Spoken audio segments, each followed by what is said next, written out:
ফুলের মতো শিশুগুলো সবে ফুটছিল, তবে আর বিকশিত হতে পারেনি। বুলেটের আঘাতে ছোট্ট জীবনগুলো ঝরে গেছে কুড়িতেই। বাবার কোলের মতো নিরাপদ আশ্রয়ও তাদের আঘাত করেছে ঘাতক বুলেট। আবার কারফিউ মেনে ঘরের কোণে থেকেও কারো জীবন সৌরভ মুছে গেছে বারুদের গন্ধে। কোটা সংস্কার আন্দোলন ঘিরে কয়েকদিনের সংঘর্ষে অন্তত ৯ শিশু গুলিতে নিহত হয়েছে। তাদের বয়স ৪ থেকে ১৬ বছরের মধ্যে। নিহত ৪ জন মারা গেছে নিজ বাড়িতেই, ৪ জন গুলিবিদ্ধ হয় সড়কে। সব ঘটনায় প্রত্যক্ষদর্শীর ভাষ্য, আইনশৃঙ্খলা রক্ষাকারী বাহিনীর গুলিতে প্রাণ গেছে এই শিশুদের। আন্দোলনে যোগ দেওয়া ১৮ বছর বয়সের কয়েকজন নিহত হওয়ার তথ্য পাওয়া গেছে। তাদের মধ্যে ১৬ বছরের ইফাত ২০ জুলাই যাত্রাবাড়িতে নিহত হয়। তাকে পুলিশ হাসপাতাল থেকে নিয়ে বুকের বাঁ পাশে গুলি করেছে বলে প্রত্যক্ষদর্শীরা অভিযোগ করেছেন। ইফাত ৯ম শ্রেণীর শিক্ষার্থী ছিল। তার মা কামরুন নাহার সাংবাদিকদের বলেন, আমার ছেলে কোনো অপরাধ করেনি।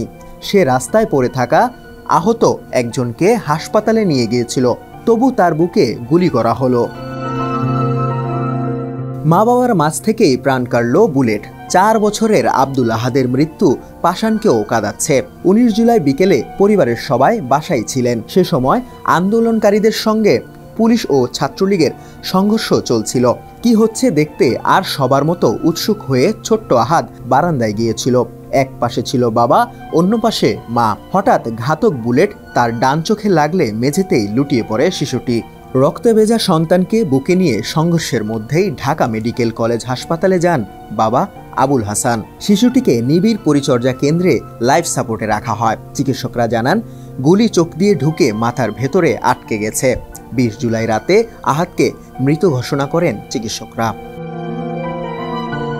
বাবার কোলেও থাকেনি নিরাপদ নারায়ণগঞ্জের ছোট্ট শিশু রিয়া গোপের। বয়স হয়েছিল সবে ৬ বছর। স্কুলে যেতে শুরু করেছিল কেবল। পুতুলের মতো মেয়েটি ২০ জুলাই নারায়ণগঞ্জ সদরের নয়ামাটি এলাকার বাড়ির ছাদে খেলছিল। গোলাগুলি শুরু হলে বাবা তাকে কোলে নেন। হঠাৎ একটি গুলি এসে লাগে রিয়ার মাথায়। ওই দিনই তাকে ঢাকা মেডিকেল কলেজ হাসপাতালে ভর্তি করা হয়। তারপর ২৫ জুলাই নিভে যায় রিয়ার জীবন প্রদীপ। ঘরে থেকেও জমদূত বুলেটের হানা। টিয়ার শেলের ধোয়া ঘরে আসা ঠেকাতে ১১ বছরের শাকফাত সামির জানালা বন্ধ করতে গিয়েছিল। তখনই একটি গুলি এসে বিদ্ধ করে তাকে। চোখ দিয়ে ঢুকে মাথার পেছন দিয়ে বেরিয়ে যায়। আরও গুলি লাগে ঘরে থাকা চাচা ১৭ বছরের মশিউর রহমানের কাঁধেও। মাদ্রাসায় ৫ম শ্রেণীতে পড়ত সামির। তার পরিবার থাকে রাজধানীর মিরপুরে কাফরুল থানা সংলগ্ন বাড়িতে। ১৯ জুলাই ওই এলাকায় পুলিশ আন্দোলনকারীদের সংঘর্ষ চলছিল। পুলিশ এক পর্যায়ে বুলেট ছোড়ে, তাতে ঘরের মধ্যেই প্রাণ যায় সামিরের।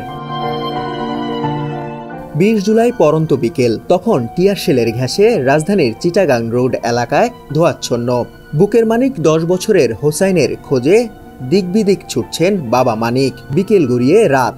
সংঘর্ষ তখন আরও তীব্র। মানিক মিয়া আবার খোঁজ নিয়ে জানলেন বাসায় ফেরেনি ছেলে। ৯টার দিকে কেউ একজন মোবাইল ফোনে আহত হোসেনের ছবি দেখান। সহিংসতার মধ্যেই চড়াই উতরাই পেরিয়ে মানিক পৌঁছান ঢাকা মেডিকেল কলেজ হাসপাতালে। সেখানে লাশের স্তূপে পান তার ছেলের গুলিবিদ্ধ শরীর। আন্দোলন দেখতে গিয়ে ফিরলেন না মোবারক। ১৩ বছরের দুরন্ত কিশোর মোবারক হোসেন ১৯ জুলাই অন্য অনেকের মতো রাজধানীর কাঁঠালবাগান ঢাল এলাকার বাসা থেকে অদূরে কারণ বাজার মোড়ে গিয়েছিল আন্দোলন দেখতে। সেদিন বিকেল ৫টার দিকে ছেলের মাথায় গুলিবিদ্ধ হওয়ার খবর পান মা ফরিদা বেগম। গুলিবিদ্ধ ঝাঁঝরা তাহমিদের বুক। গত ১৮ জুলাই নরসিংদী শহরে আন্দোলনকারীদের ওপর পুলিশের গুলিতে নিহত হয় ১৪ বছরের তাহমিদ ভুইয়া। ওই দিন বিকেলে ৩টার দিকে ঢাকা সিলেট মহাসড়কে নরসিংদীর জেলখানা মোড় এলাকায় জড়ো হয়েছিল আন্দোলনকারীরা। তাহমিদ সেখানে গিয়েছিল সহপাঠীদের সঙ্গে।